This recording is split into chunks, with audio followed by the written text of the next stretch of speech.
Hello, everybody. This is Colin Bunyard, and I'll be responding to Devon Rampat's question from our reading this week in chapters 10 and 11 from The Great Leveler. Devon, I have to say, delivered an excellent prose and question for this week's reading.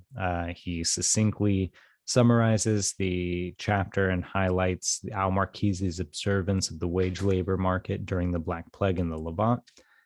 Devon, as we all did undoubtedly, immediately related our current lived experience through the COVID-19 pandemic, in particular, what's going on with the current labor market, fittingly on the outset, or at least what we hope is the outset of this pandemic. So, given this lived experience, the shared lived experience, Devon's question was, why do you think wages consistently rise after every serious pandemic despite structural shifts in our economy? And there's a line in early chapter 10 that stood out to me on thinking about this question, discussing how contemporary observers in Western Europe were quick to note the boost in mass mortality or that mass mortality gave to wage demands.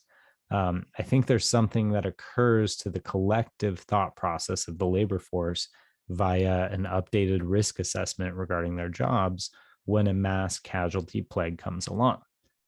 You can say this is a leveling effect to the apathy of the labor force that occurs to the requirements to live.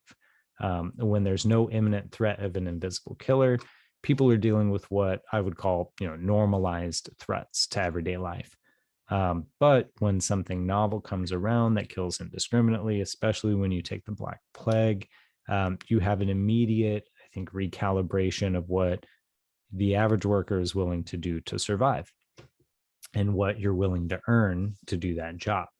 The risk analysis for the average worker changes dramatically. And with that change in risk analysis comes, in my opinion, and I think backed up by what was discussed in the reading, is that wages consistently increase in the aftermath or the backwash, as Devon called it, of these plagues.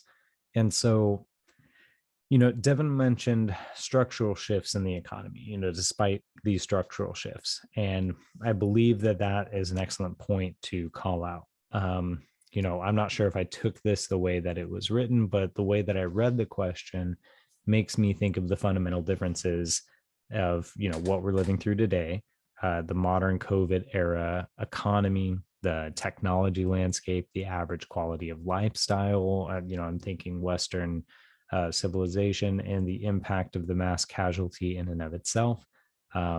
Which is to say, you have to take the impact of especially deaths, because, in the war sections of this book, we talked about the impact of deaths being, especially in war, the more violent, the bigger leveling effect it was, the more deaths, the more it leveled that inequality in this society.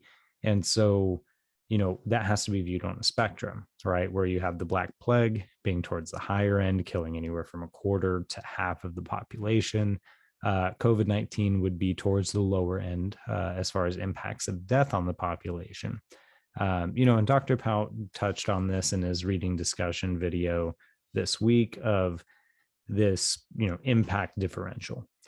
What I find interesting is that while the death count for COVID is much lower compared to something like the Black Plague in terms of death per capita, the impact to wage demand is relatively similar, though the scale is obviously far different, I'm sure. And of course, we're still seeing that data coming in real time for COVID. We may be on the verge of another spike, but wages, it's been widely reported, are on the rise. Anecdotal to this, wide report, I've personally just gone through this with my employer in the last few weeks after several months of negotiation, and those reasons were ultimately pandemic related. And it's true that it seems that across the board right now, organizations are really bending over backwards to try to recruit good talent to the workforce. The collective realization of what's going on is, I think there's a collective realization of millions of workers that before the pandemic, and now especially after the pandemic, they are worth more than they were getting paid relative to the cost of living. And that includes the inflation of goods despite the decrease in land or rent costs, as we read in this week's reading. But my overall point being that the risk analysis of the worker, especially the working to live equation, gets turned upside down when a plague occurs, because the worker weighs their worth, what they're offering to the market, much higher in the face of imminent mortality than they did against normalized threats. So, and I think that applies no matter the scale. Technology today has enabled a partial, I believe, leveling effect. And I really need to touch on this because I think that if you want to talk about leveling of plagues in today's context, I don't think that COVID quite is a leveler. I think that in certain segments it is, but in other segments of the economy, it's actually exacerbating, or at least that's the perception currently, the inequalities that were existing within society. Despite moratoriums on eviction for periods of time, those evictions are occurring. We are seeing an increase in homelessness. We are seeing people walk away from the workforce in droves. And, especially if we want to talk homelessness, there in a recent John Oliver last week tonight, whatever you think about it, but he does a section on, or a section on, the homelessness crisis. And he highlighted that the rate of increase in the population of homeless within the US, especially during the COVID pandemic, has increased for the fourth consecutive year and is growing at an exponential rate compared to what it was, pre-pandemic.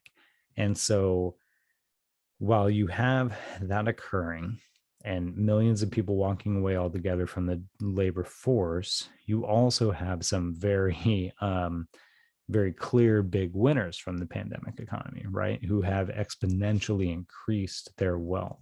And so I don't think that from the smaller scale of casualty or mass casualty impact, you quite see the leveling effect that you would want, well, not necessarily want to see, but that you would see from a very deadly one. And so, these things, especially with the newer technology landscape, it maybe won't quite follow the same pattern, the historical pattern that it has.